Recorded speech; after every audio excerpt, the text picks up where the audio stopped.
Hello, what is up? I wanted to talk about one of my favorite things in Days Gone, maybe a couple favorite things, but number one, something that I think about all the time, and it's interesting to me because it's something that changed over the years while I play games. The micromanagement is something I love in Days Gone.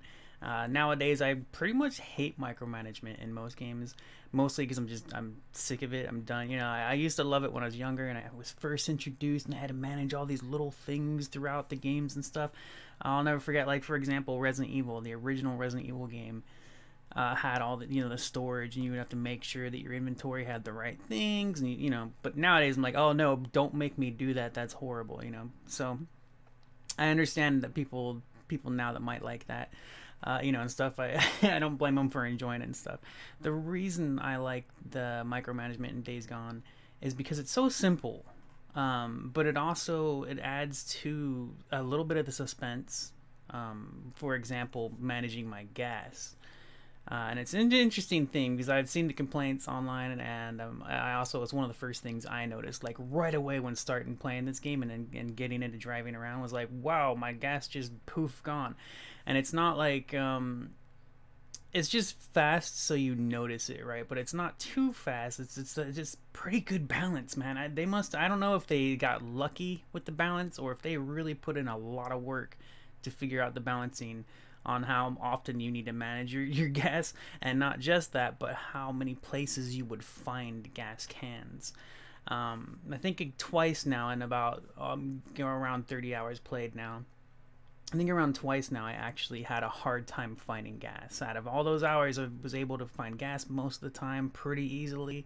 And then a couple times I'm like, oh man, what am I gonna do? I don't want to have to run across the map. And I'm also, so far, I've not paid the camps to fill my tank. Like, I would rather go and fill my own tank. I don't want to have to give these people money to fill my gas. I will get my gas. But the repairing the bike as well. Just these little things. They're so subtle, but they matter, and they're. I just That's what I love about it. The repairing the bike, healing myself. These little things. Just so many little things. The crafting is cool.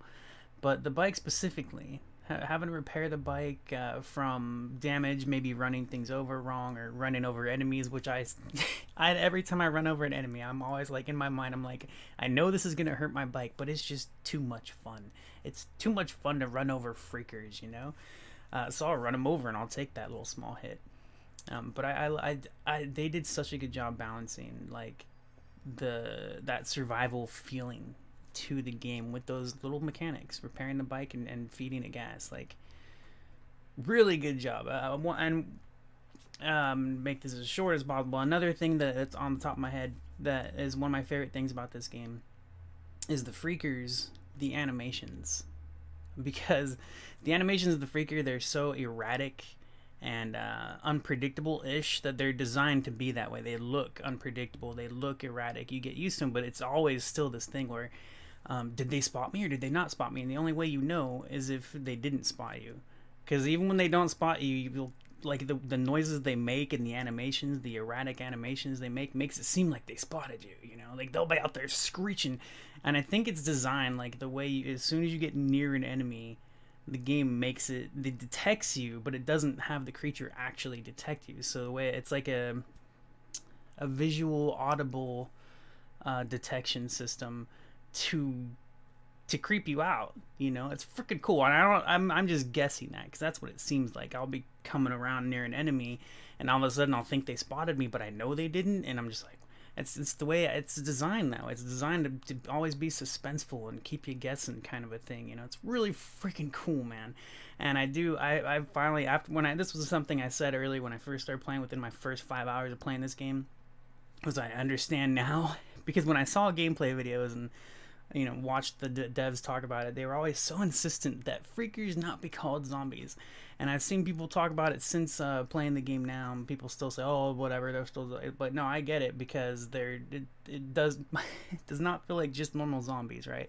Like, for me personally, when I think of zombies, I'm like, oh, it's so boring, like, whatever, just slow, brainless things. I don't know why that would scare anybody. The only time zombies would scare me if it was more than one, surrounded and all that kind of stuff. But if it's one zombie, I'm not gonna be scared. Like, give me a break. But that's why, like, the animations and the noises and just the way that freakers act makes them very different than a regular zombie. So I think of them as freakers. That's why I call them that when I talk about them. Like, I like that there is a, boy, like I said, when I before playing the game, I didn't get it. I was like, there's zombies, whatever, come on. And it's cool if we want to generally talk about them and call them zombies. There's nothing wrong with that, you know. But I understand why they were like, nah, these aren't zombies, these are freakers. You know, I get it, totally get it. Anyways, those are some of my favorite things about the game so far. We'll talk to you later. Bye bye.